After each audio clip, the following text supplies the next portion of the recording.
नमस्कार दोस्तों, मेरा नाम हैदर अब्बास नकवी है और आप लोग मुझको इस वक्त द स्वतंत्र पर देख रहे हैं। आज का दिन अगर हम लोग कहें कि संसद का आखिरी मॉनसून सत्र का दिन था, शोर हंगामा हुआ, वंदे मातरम हुआ। वंदे मातरम में हमें देश के प्रधानमंत्री और गृह मंत्री दोनों दिखे, तबकि उनको सदन में आना था, विपक्ष जो सवाल पूछ रहा था उसका जवाब देना था, लेकिन दोनों वहां पर नहीं आए। विपक्ष भी बाहर दिखा, कभी बंदर को उठाए हुए, कभी नारे प्रोटेस्ट होते रहे। लेकिन इसके बाद जो हुआ वो बहुत चर्चा में आ रहा है। इसके बाद राहुल गांधी आए। राहुल गांधी रचनात्मक कांग्रेस के एक समारोह में आए थे और वहां पर जो उन्होंने बोला वो आज देश में चर्चा बन गया है। क्या कहा राहुल गांधी ने? सबसे पहला बार राहुल गांधी ने ये कहा कि अब नरेंद्र मोदी यानी कि देश के प्रधानमंत्री नरेंद्र मोदी की नींद उड़ चुकी है। अब वो रातों को सोते नहीं और हमको उनकी नींदें उड़ा देनी है। ये सारी बातें सुनिए, इस पर चर्चा हो रही है बहुत तेजी से। इनको हम मतलब पागल कर देंगे। मैं आपको बता रहा हूं नरेंद्र मोदी रात को नहीं सोता है।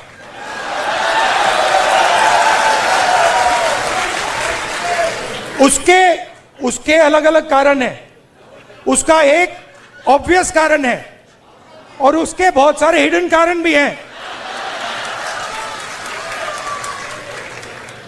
आपने देखा अमित शाह, सो कॉल्ड, क्या कहते थे उसको पहले, चाणक्य, और क्या कहते थे, सरदार पटेल, तड़ीपार, वेयर हैज ही डिसअपियर्ड? वो भाग गया। वो 20 दिन के लिए पार्लियामेंट हाउस में नहीं घुस पाया वो। Why? Because for the first time they are feeling India's expression. और अब इनको बात समझ आ गई है कि अब ये देश अपने आप को एक्सप्रेस करने से नहीं रुकने देगा। ये चल रहा है क्या? और आपको अपना छोटा सा मतलब आरएसएस का ऑर्डर क्रिएट करना है, क्रिएट कर दो, उठा के तोड़ के फेंक देगा ये। आरएसएस क्या था? आरएसएस जो छोटा बिजनेसमैन था, मैंने स्टडी की ये बात, जो छोटे छोटे बिजनेस वाले थे, मिठाई की दुकान चलाते थे, सोनार थे, लोहार थे, इनकी फोर्स थी। उनको तो उन्होंने धोखा दे दिया, मार दिया। वो तो सब मर गए। आरएसएस ने डीमोनेटाइजेशन कर दिया, जीएसटी कर दी और अपने ही लोगों को धोखा दे दिया, खत्म कर दिया। उसके बाद क्या हुआ? शुरुआत कैसे हुई? शुरुआत वाजपेयी जी के टाइम में प्रमोद महाजन ने की। कैपिटल इंजेक्शन को आरएसएस के अंदर उसने डाला, पहला फर्स्ट स्टेप। और second step Narendra Modi. Final corporatization of RSS और Narendra Modi. It's obvious. RSS as original force is dead. We are not fighting. They're finished. They're gone. Now, RSS is an instrument of large capital. They are servants of Mr. Adani, just like Mr. Modi is servant of Mr. Adani. Frankly, I must tell you, a lot of people in India, and this is something that has disturbed me, a lot of people in India have been behaving like cowards. So many people. They've been behaving like cowards against this cowardly force. Now I can understand if you are fighting the British Empire and suddenly you say, I'm feeling a bit scared. But you're fighting a bunch of jokers. How can you feel scared? Please understand, you're literally fighting a bunch of jokers, clowns. Right? Who have no idea about our philosophy, no idea about our history, right? They're a bunch of clowns. दोस्तों, एक वक्त था जब ये digital media और main stream media ने एक तरह का नैरेटिव सेट कर दिया था राहुल गांधी के खिलाफ। उनकी हर बातों को एक नॉन सीरियस बात बता दी जाती थी और इस तरह से पोर्ट्रेट किया जाता था कि ये एक राजशाही परिवार से हैं, परिवारवाद इनका चल रहा है, उसके अलावा ना इनके अंदर कोई प्रतिभा है, ना ही नेता बनने का कोई इनके अंदर लक्ष्य लक्षण दिख रहा है। लेकिन आप कहते हैं, ये भी कहा जाता है कि आप बार बार झूठ बोलो वो सच हो जाता है, लेकिन आप ये याद रखिएगा कि बार बार आप झूठ बोल को कुछ समय के लिए उसे सच बता सकते हैं, बना सकते हैं, अपने चाटुकार लोगों के सामने उसको पेश कर सकते हैं।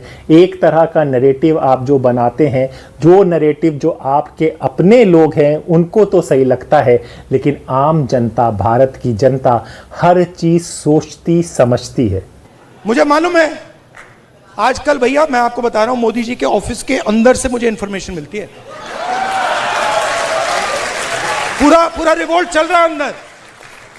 दोस्तों, ये कुछ बातें अभी बताई हैं, लेकिन राहुल गांधी पिछले 12 साल से यही बता रहे हैं कि जो मौजूदा सरकार है वो देश के लिए कितना नुकसानदेह है।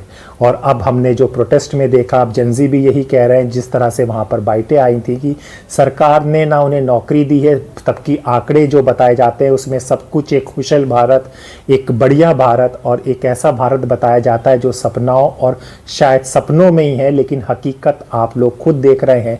आप लोग अपनी जेब के बटुए से समझ सकते हैं, अपनी आर्थिक स्थिति से समझ सकते हैं कि इस वक्त स्थिति क्या है। अब लोगों को समझ में आ रहा है, इसलिए अब जो Rahul Gandhi leader of opposition हैं वो बोल रहे हैं तो उनके मैसेज दूर तक जा रहे हैं।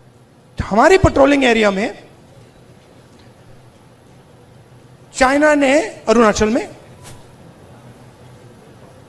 हमें पेट्रोलिंग करने से मना कर दिया कि भैया हाँ ठीक है, वो सब बात ठीक है, ये आपकी जमीन है, मगर आप यहां पेट्रोलिंग नहीं कर सकते। राजनाथ सिंह जी, अमित शाह जी और नरेंद्र मोदी जी की हवा निकल गई है। वो क्या कर रहे हैं? ऑपरेशन अभी चल रहा है। सारे मीडिया के एडिटर्स को कॉल कर रहे हैं कि भैया ये बात आप अपने अखबारों में मत डालो, छुपाओ।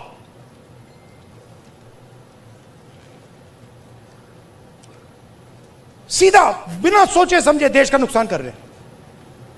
मैंने देखा, नहीं मैंने अपनी आंखों से देखा, गलवान के बाद प्रधानमंत्री आए, जूम कॉल थी, प्रधानमंत्री कहते हैं हिंदुस्तान की जमीन का 1 इंच चाइना ने नहीं लिया।